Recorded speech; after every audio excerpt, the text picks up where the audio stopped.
Yo, we out here. It's the Buff Missionary. Welcome to the channel. If it's your first time here, go ahead, like, subscribe, and share. Hit the bell, all that good stuff. Y'all know what it is. Thank you for the support. Really appreciate it. Helps the videos get out and helps the mission to continue to go out there, which is what it's all about. Let's go ahead and get it. We are in the book Steps to Christ, chapter 3, continuing our way on through. And if this is your first time with one of these videos, go ahead and check the other ones just so you're not lost in the context, the discussion, and where we are as we're continuing through. We're about halfway through chapter 3. There's a lot. There's a lot of good stuff. It's snowballing down to something bigger, even if you can imagine from how big the stuff was we've already gotten to. But before we jump into that, I just want to drop a note here. With what's going on in the real world, I believe that this spiritual stuff and this book especially connects me to the practical world, and I want to touch on that and those events going on out there as well. Football is my favorite sport, and the Baltimore Ravens are my favorite team, which means that red and blue are not my favorite combination of colors, but Damar Hamlin had an accident, a pretty scary injury in a situation that happened in the game on Monday Night Football. Prayers out to the family. Keep them in mind, keep him in mind. I don't know what his status is at the time of making this video. But the last I saw, it seemed like he was doing better. But that's some scary stuff. And I don't know if anyone has died on the field of play. I'm not really sure the history of the game that well to know that detail, but that's never something you really want to see. And I know a lot of people for a long time were really scared that that's what had happened. 9-10 minutes to do CPR and resuscitate. The hopes are not very high, but it looks like things are better now. Just keep that in your prayers. And if you don't pray, just send them a good thought or something too. You know what I'm saying? We don't wish bad on anybody out here. But yeah, let's go ahead and get into this video here. Chapter 3, continuing on. It is true that men sometimes become ashamed of their sinful ways and give up their evil habits. I think this is very important of a distinction to make.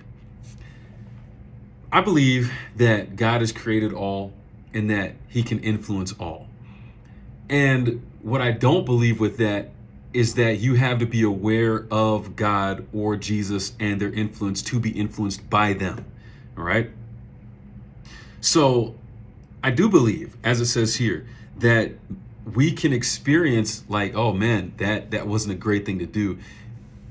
90% of the people that exist who do bad things have some idea that what they're doing isn't right. They know that. Whether they're Christian or not, it doesn't matter. The majority of people out there who do things that are quote unquote not right, they know that they're not right. And a lot of them say, man, it'd probably be better if I didn't do that. You don't have to know, you don't have to have a personal relationship with God or Christ to experience that or to want to change that. Okay. So they might have this experience before they are conscious that they're actually being drawn to Christ or the influence of Christ. But whenever they make an effort to reform from a sincere desire, key words there, sincere desire to do right, it is the power of Christ that is drawing them. An influence of which they are unconscious works upon the soul, and the conscience is quickened and the outward life is amended. So I think it's really fascinating the point that's being made here. We don't have to know what it is that's working upon us when we feel like we want to change and we're honestly seeking out betterment. And the reason I think that's so important is because it doesn't mean that you have to be a Christian first before you can be a good person. Now, I'm not saying that, well, I am saying that both for the people who are not Christian and the people who are Christian. But I think more so for the people who are Christian. Within spirituality and the Christian religion, there tends to be this idea that you can't be good or you can't be qualified if you are not a Christian and if you don't meet up to these certain standards. I completely disagree with that. I think you can be a good person without being a Christian. I even believe people will go to heaven who are not Christians, and I believe that that's biblical as well. But even though Christians say that, do they treat other people as if they believe it? That's what I'm trying to get at. Disconnect was probably my word of 2021 and 2022. I was in school here at Andrews in the seminary and just got exposed to a lot of different perspectives on things. And I appreciated it. A lot of the stuff I agreed with. There were some things I didn't agree with. There were a lot of people in my classes, a lot of fellow classmates who brought a lot of ideas out there that I definitely was not down with. But the point is, you can have this difference of opinion. You can have differing views about things and still be accepting of the people with those differing views.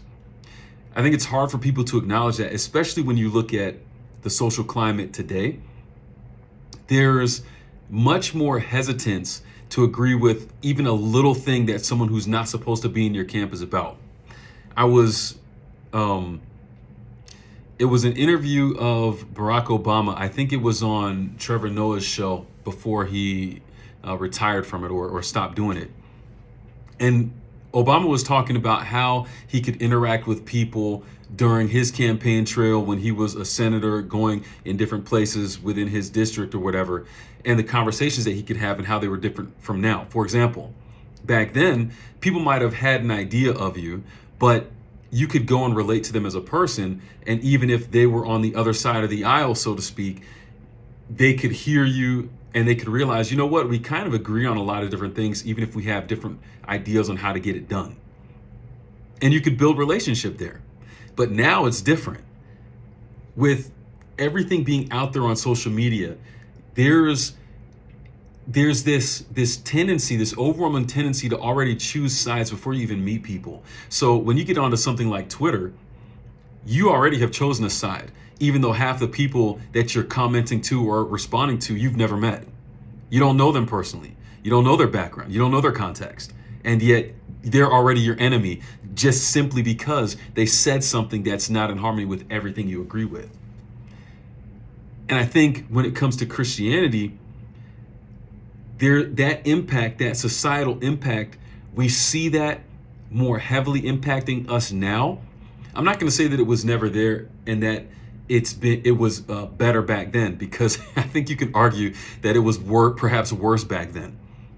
But I think the awareness of it now, because of society, because of social media and these factors, I think that's what makes it more visible and more apparent, this divide between people who are of different faction, belief system, political party, ethnic persuasion, whatever. All right, I think you get what I'm saying. So again, the point is, I believe that Christians have to be more open-minded when it comes to looking at other people, realizing that Christ can influence them before they need to be a Christian, or even if they need to be a Christian.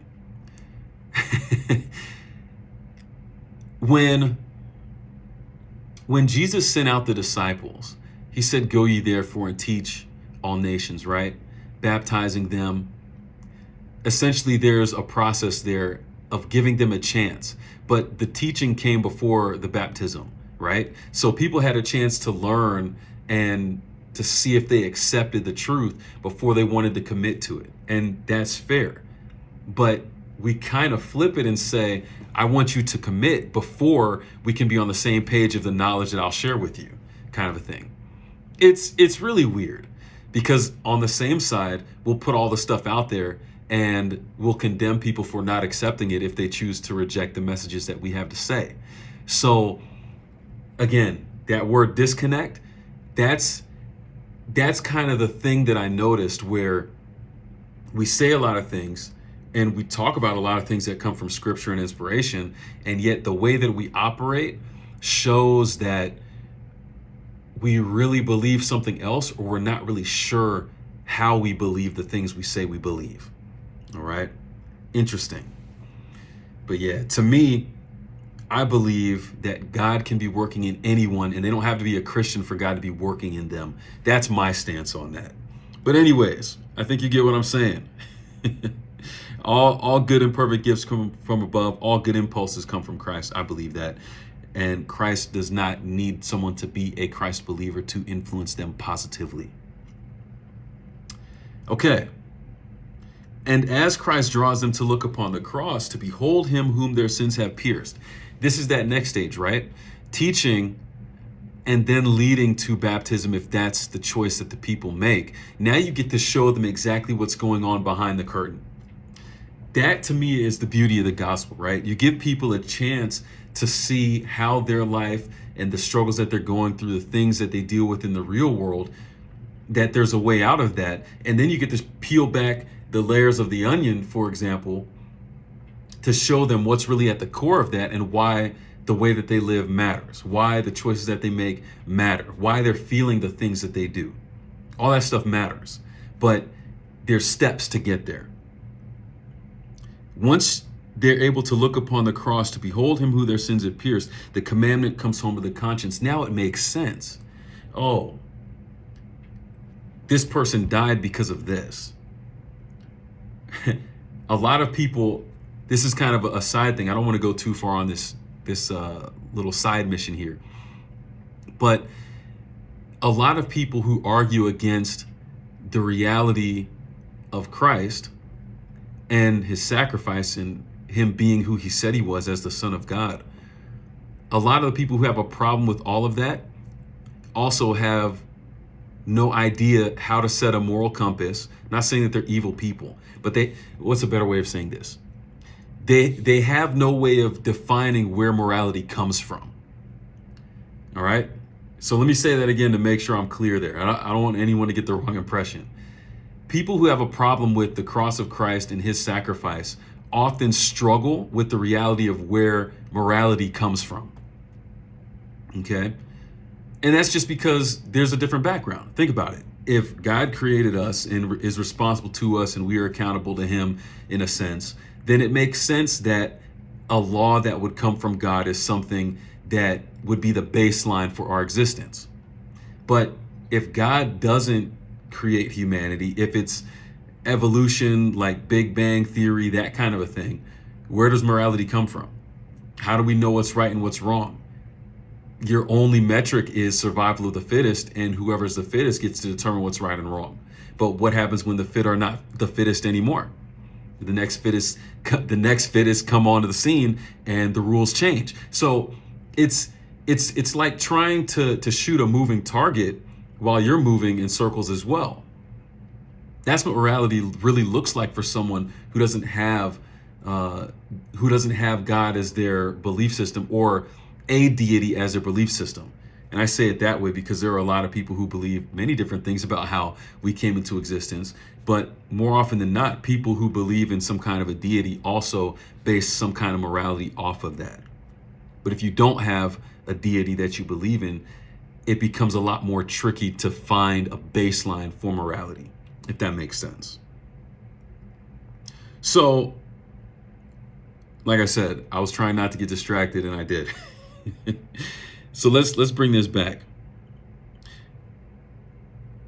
As Christ draws them to look upon the cross, behold him whom their sins have pierced, the commandment comes home to the conscience. You begin to connect the dots and say, wow, this is why I felt this way. This is why the stories of this person make sense and are real to me.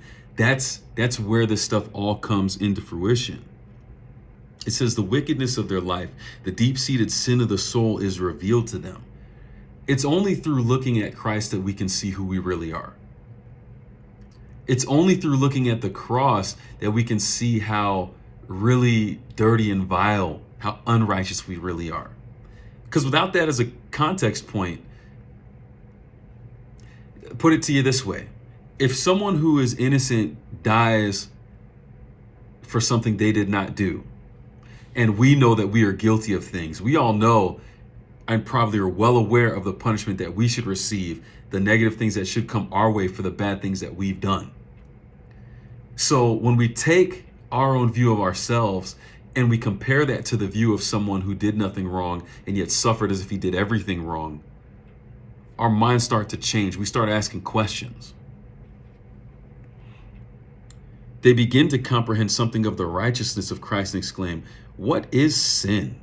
that it should require such a sacrifice for the redemption of its victim? Was all this love, all this suffering, all this humiliation demanded that we might not perish but have everlasting life? And that right there is perhaps the biggest question that people begin to ask once the dots are connected and they realize what this influence, this unknown influence moving in their lives to convince them that maybe I'm not living the way that I should and maybe I want to change. And when they intersect with someone who can show them the cross, they start asking this question: what is sin? And I think that's a very important question. What is sin? I think as Christians, what we tend to do with the sin is make it an idea, a theological principle, a theoretical object, but not necessarily a practical reality. What do I mean by this? We talk about sin and we have the debates about sin, but when it comes to expressing our own sin, we speak it very generally. We don't get too specific. It's like it's not real to us. The idea of it in terms of Christian debates, it's there. Jesus died to save us from sin. But when we look at ourselves personally, how remorseful are we for our own sin? Now, I'm not trying to put everything out there, but I've heard a lot of stories just from my time working with pastors and different people in the seminary. I've had experiences from hearing things from people in the community, all this kind of stuff. There's no shortage of stories and people out there with something to share out there who will tell you about how pastors have been, the bad things that pastors have done as leaders of churches, and not just pastors, but any other spiritual leader in whatever different religion. There's a lot of them out there who do that. And we talked about hypocrisy in another video. That's to go down a whole nother rabbit hole. But when we get this idea of sin as just a theory and something that we study and we don't connect it to who we actually are, that's when we really have this disconnect. That's when we have people who will preach about being good and doing the right thing, and on the inside they're making bad choices, bad decisions that they know are absolutely in controversy with the very things that they are preaching, and then they get busted and people are upset because of that. You can only have that disconnect because people don't understand what sin truly is, how it really affects us, and how the message really connects to us.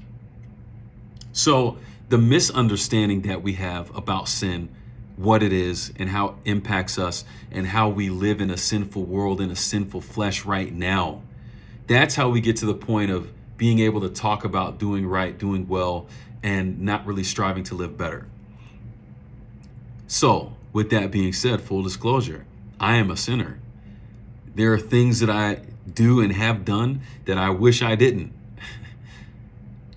There are things that I've done where I look at what the Bible says and the commandments, and I'm like, yeah, I shouldn't have done that. A couple of the big ones, just to be honest, like growing up, I was really good at lying. I may still be, I don't know. But it was easy for me to say something that I knew wasn't true and to act as if it was true. Stealing, man, sleight of hand, I'm good with my hands. As a kid, it was easy for me to find things and just, slip it away and keep it pushing. If I were to say I've never cheated on some tests and well, not in the seminary, I haven't done that. All right, I'll admit that. But in high school, I tried to cheat all the time, just to make that straight C average I was gunning for. So I would say that me personally, the biggest things that I struggled with were definitely lying and stealing. And so bring it full circle today, the things I hate the most are liars and thieves. There's a reason for that. Thank God that he's changed my approach to life in the way that I take my word that I speak. I'll tell anybody now, my word means a lot to me. It didn't before. I would say whatever just to get ahead. Now, There's a lot more weight that comes through my words, and I'm very aware of that. I don't want to say anything that people will easily take the wrong way or that is an outright blatant lie. I don't want to do that because there's a lot of weight there, and the responsibility falls on me for my words. And in a nutshell, I can't stand the fact, and I always think of myself because I used to do it, but I can't stand it when people will tell you something that they know is false as if it is the truth.